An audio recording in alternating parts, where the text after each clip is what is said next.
Paghihinagpis ang nadarama ngayon ng pamilya ng isang 3 taong gulang na batang lalaki dito sa lungsod ng San Jose nang ito'y mamatay matapos mabulunan sa kinaing eyeball gummy candy. Ayon sa tiyahin ng bata, bumara sa lalamunan ng batang si Max Harvey Lucero Pablo nang kinain itong chewy candy dahil dito ay nahirapan daw na huminga ang bata na nagdulot sa pagdurugo ng kanyang baga.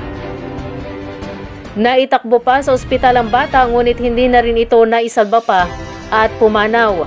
Nagbigay ng mensahe ang pamilya ng bata at nagpapaalala sa publiko na maging maingat sa mga pagkaing ibibigay sa mga paslit upang maiwasan ang ganitong mga insidente.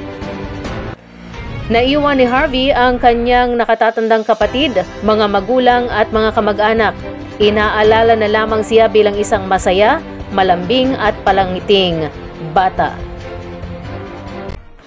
Nasabat noong linggo, December 8 ng otoridad ang isang lalaking nagpapanggap na pulis sa lungsod ng San Jose, Nueva Ecija sa inulunsad na anti-criminality checkpoint sa kahabaan ng Caloocan, Kamanaksakan Road, Barangay Kamanaksakan.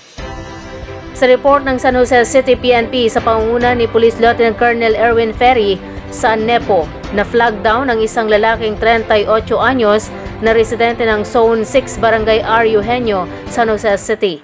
Inaresto ang suspect dahil sa hindi autorisadong paggamit ng uniforme ng PNP.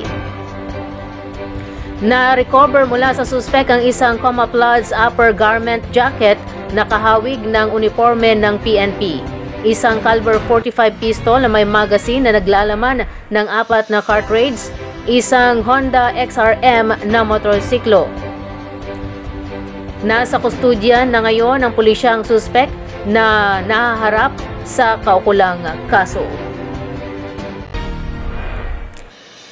Matagumpay na naisagawa ng Nueva Ecija League of Market Administrators o NELMA at ang DTI Nueva Ecija Provincial Office sa pagpagtulungan ng LGU Cuyapo ang Community Gift Giving Event sa Cuyapo, Nueva Ecija. Benepisyaryo ng naturang event ang may 130 solo parents kasama ang kanilang mga anak at mga taong may kapansanan. Dahil dito na ipakita ang tunay na diwa ng Kapaskuhan na pagbibigayan.